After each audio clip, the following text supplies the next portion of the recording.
Okay, we are back here in the HOKA Outpost with HOKA athlete Heather Jackson. How are you feeling ahead of your third Western States? I know, right? 3 in a row, right?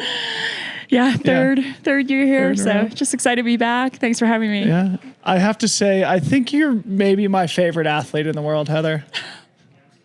That is like, I'm speechless. We have to start in the obvious place. Of course, you just won the Unbound XL. For those who don't know, a 350-mile gravel race like 4 weeks ago.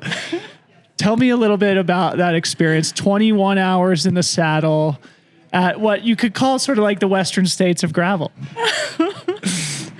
I knew this would come up. Yeah, of course you did. Yeah, I want to hear all about it. Yeah. Oh, thanks, Devo. I really appreciate it. No, I mean, honestly, that was honestly a very, very cool experience. Probably the coolest experience I've had on my bike in recent years. So I was hesitant to make the switch over to the XL. I think people were kind of like, what is she doing? But because obviously I didn't want it to affect my Western States race, but I truly think that it was actually the best thing I could have done. Just in terms of 21 hours of fueling practice.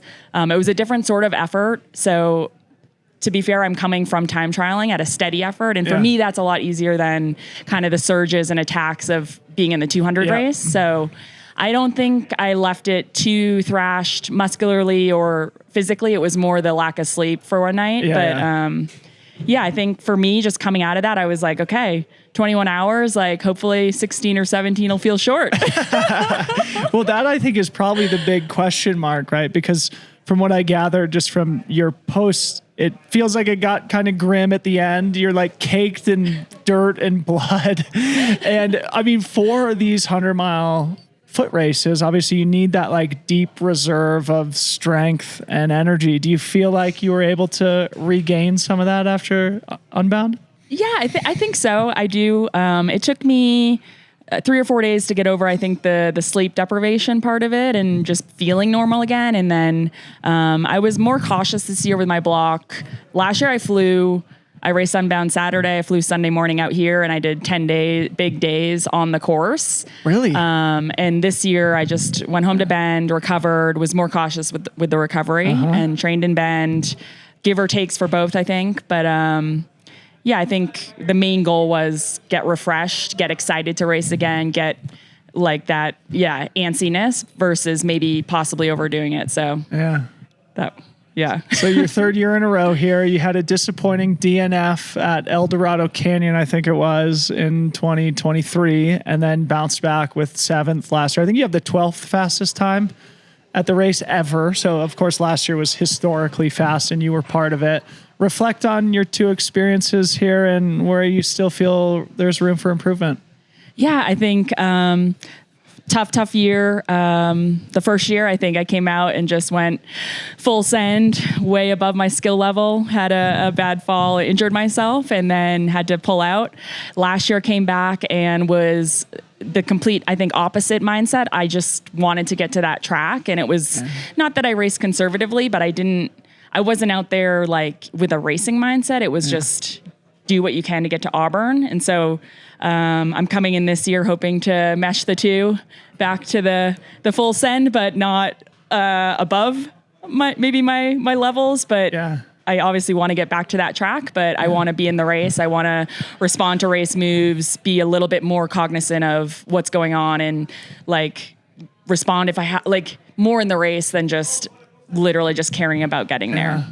I'm now reminding myself, I'd love to have you maybe just share a little bit more about last year's race specifically, because I think I'm right in saying that before last year, there was only 5 women in history who had run faster than your time from last year. And of course you finished 7th. So it was like just a historically amazing year of racing. I would love to just hear what it was like in the women's pack at the 2024 Western States. Yeah, last year, I mean, that was obviously we had Katie here who just pushed it from the go, and I think everyone was just chasing. So anytime you have a woman doing that, like that's going to raise everyone's levels. And so I think, from the start, she was gone up the escarpment and everyone was just chasing, and it was an honor to be a part of it. I think yeah, honestly, I was out there with certain people going by. Like I came into Robinson with Esther and Fujao, and watching them leave Robinson in that downhill running was just, I felt like I was in a 10K. It was just, so those sorts of like speeds out there over 100-mile day to see that in person and be a part of it. And yeah, I guess understandably why the day was so fast. I think that happened, but I think that's just going to continue to keep happening year after year. It also reminds me about your CCC from last year where you were 5th. And I guess in general, you're more experienced now. You've been in the sport for a couple of years. Of course, competition is second nature to you. That's not really something you need additional practice with. But speak about your maturation as specifically a trail runner, and referencing back to CCC, you finished 5th, I think it was. And to me, that felt like an exhibition of you really developing as specifically a trail runner. Oh, thanks, Dylan. Yeah. I think I'm definitely, I'm not, although it feels like yesterday, I'm not a newbie anymore. It's my 3rd year. And I think the more you race, the more you do something, you just learn every single time. And I've just been taking lessons from every single race and trying to improve on that and use them for the next one. So, I mean, from here to CCC last year, I literally went back to Bend and I just hiked Bachelor every day. And it was literally, that's all I did. And it paid off, like the technical stuff. So I still obviously am lacking there, but in the descending, but you're getting better. It's getting there. Yeah. Awesome. So as part of this maturation, I'm sure the way you train, even for Western States now, in your 3rd attempt is probably different than how it looked the first time you were here. Share a little bit about that. Yeah, this year definitely has looked a lot different. I think that can sometimes be tough as an athlete where you're like, okay, should I just replicate what I did? Because it worked last year. I had a solid day, like all the things. But I think with ultra trail running, I don't know if there really is like the perfect way to train. And so for me, it's just been kind of learning as I go. And I think the biggest thing I took away last year was I thought I was solid climbing, like the canyons. I feel good going uphill. It's the descending that I was just stuck on. Like, I need to get better at that. I'm horrible at that. And last year I lost a lot of time in the canyons. And I think part of it was my fueling and the heat. But then I do think focusing on climbing specific to the course. So I've been, I did speed all the first part of the year leading into canyons, knowing I was going to race a fast 50K. And then post canyons, it's just been climbing. It's been more specific race prep, like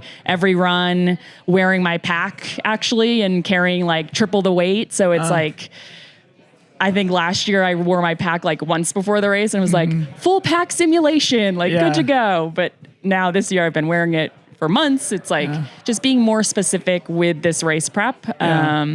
So I think I'm hoping to, bring in covering more bases than just like, okay, I need to descend better. Yeah, it's interesting. And it reminds me of some themes that have come up throughout the week and a few other athlete interviews of, you come from professional triathlon. You're, again, no stranger to being a professional athlete, and trail running is very much maturing into being a legitimate professional sport too, where the athletes are making real investments in building out the teams around them to give themselves the best possible chance to win. We've also talked about different ways that athletes are focusing on things beyond just the X's and O's of training to help them be successful at Western States. Is there anything there that would be interesting for you about, how you've built out the support structure and the team around you to help you be successful this weekend?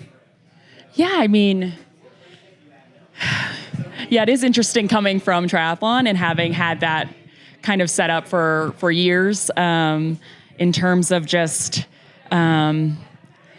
it's funny. I feel like you start out you find out on your athletic journey, like what really matters in terms of who's contributing what and almost narrowing down your team. It's been more for me narrowing down the team versus like expanding it of like, this works for me. I've got my husband who supports me in everything. Yeah. I've got these friends or family members that support in this way. And I've got my sponsors who have backed me, most of them for so long that I'm so grateful to them for. But it's been this like, it's almost like I went through that journey in triathlon and now it's like just simplification. Yeah. That's so interesting because, like, for example, I've talked to like Riley Brady, Tara Dower, who are both really emerging into this top tier of professional women in the sport and talking about their coaches. You know, they've got nutrition help, strength help, physio help, things like that.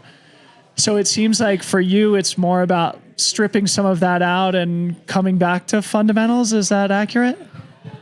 I think you could put it that way. I think I'm probably a decade ahead of them. Of course, so I was there in triathlon. I had a strength coach. I had a coach. I had a nutrition coach. Yeah. I had a mental coach. Like I've had that whole team. And it's like, not that I'm beyond learning more in this world, but I've been there. Yeah. So I had all that, and you take your tools, what you learn from all of them. And I've worked with some incredible coaches. Yeah. And now for me, it was like, I was in that world where that's your every day. And now I'm in this part of my career where for me, it's about just enjoying the journey. For me, this is honestly a bonus few years of just competing where I can at the top and still being there is just honestly a bonus. And it's like, I want to get back to I want to run. I've done the mental, I've been there. And so it's for me bringing it down to like, okay, I have so many triathlons I relate back to of like, I remember in Kona being on the Queen K in second place and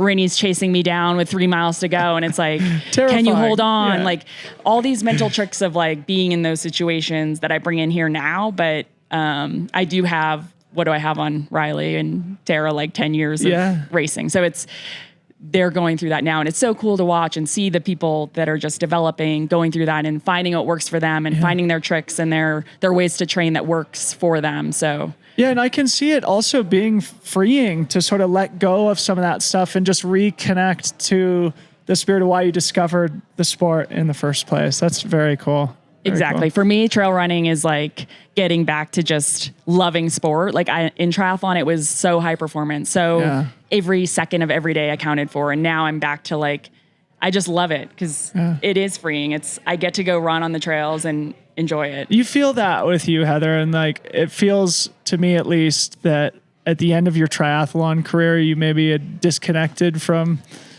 the true love of being out there and you rediscovered it in what you're doing now.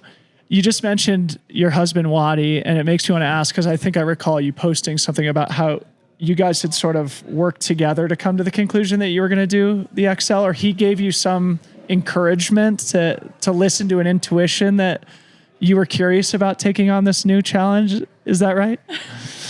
Yeah, I think I would say I'm always the somewhat hesitant one, just because I'm always so like, what should I do, or what is like not expected, but like, okay, the 200 is the race, like, but with everything, it's like, the main tagline, he always says it to me, and now we've kind of put it out there, is like, what are you waiting for? Like, I don't, not that a clock is ticking, but it's like, why wait till next year? Like I kept saying, oh, I'll do that one next year. Like I'll do the 200 one more, or I'll do this. And it's like, so there have been some, like big races I've signed up for. I keep waiting for that to get brought up, but it's like, what are you waiting for? Why aren't you like, why not do it now? Like what, tomorrow's not guaranteed. It's like, if that's what you want to do. And that's what excited me, honestly. I was already planning for it for next year and it was already a possibility in front of me this year. So, and what a great attitude to bring to the start line on Saturday. So maybe as we begin to wind down, the women's race this year is so different and so exciting in a new way. We're going to be crowning a new champion. There's also, a lot of talk about course records and things like that. I feel like it's as wide open as it's been in my history of coming to Western States. In fact, I went back and looked, and, of course, like Katie and Courtney and Ruth have all been really successful here and on the world stage. It's the first time we don't have any of those three in the race since 2017. I'd love for you to comment on the women's race generally this year and how you're thinking about the dynamic that might emerge in the pack. Yeah, I mean, exactly what you're saying. There's no one that, I think I've been here 2 years now, so I haven't ever raced Ruth, but Courtney and Katie, both of the years I have been here, it's like not known they're going to be off the front, but I think assumed, and sure enough, like they're gone. So it's the field chasing them. And I can't think of, I don't know that it will be the same this year. I guess obviously you never know. Maybe someone will do that. You never know how people are going to show up fitness wise or their approach. But I do think it is wide open in terms of tactical moves of like, I don't know that you can pinpoint, okay, so-and-so is going to go, so-and-so is going to be up there, or there's 20 more or more women that. Well, let's be honest. It's usually Heather Jackson's the one that goes. Hopefully that's not me blowing up on the top of the escarpment this year. No, it is funny, and maybe we can wind down here. But I've been talking to a few athletes about this too, about like coming in with a plan versus responding in the moment to the realities of the race as it evolves. You being a longtime professional athlete, I'm sure, you know, you've had a long history of having to kind of square those two things. Do you think about that at all? About like sticking to your race plan versus, you know, positioning yourself to have a career defining day here at Western States?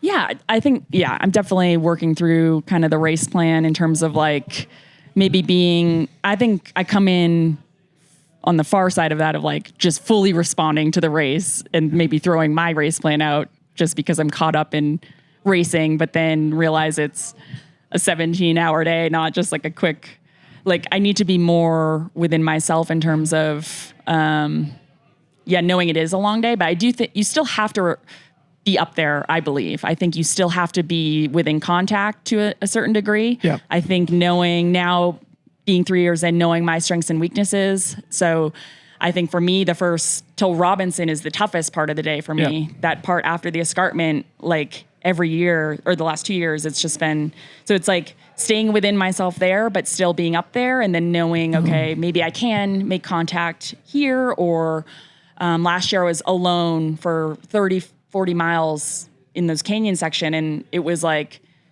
if I had been with people, I think I could have pushed more, done better. So maybe making moves, okay, if someone's going here, to be more tactically aware and stay with someone, if it means just pushing a little bit more here so I'm with someone. It's so interesting though, isn't it, Heather? And it's perfect to talk about with you because like what you're describing is what has been the case in cycling, right? Or in triathlon. It's like now trail running's to the point where it's like if you lose contact with a pack and you're in no man's land on your own, like it's a disadvantage. Yeah. That's kind of new in our sport.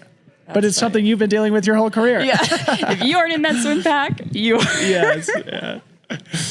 Well, Heather, you're so fun to follow. Congratulations on Unbound and everything else that you're up to right now. You can definitely feel just the energy and the love that you have for or the appreciation you have of what you're doing in your career right now. I hope you have a fantastic day on the race course on Saturday. Thank you so much. I really appreciate it. Yeah.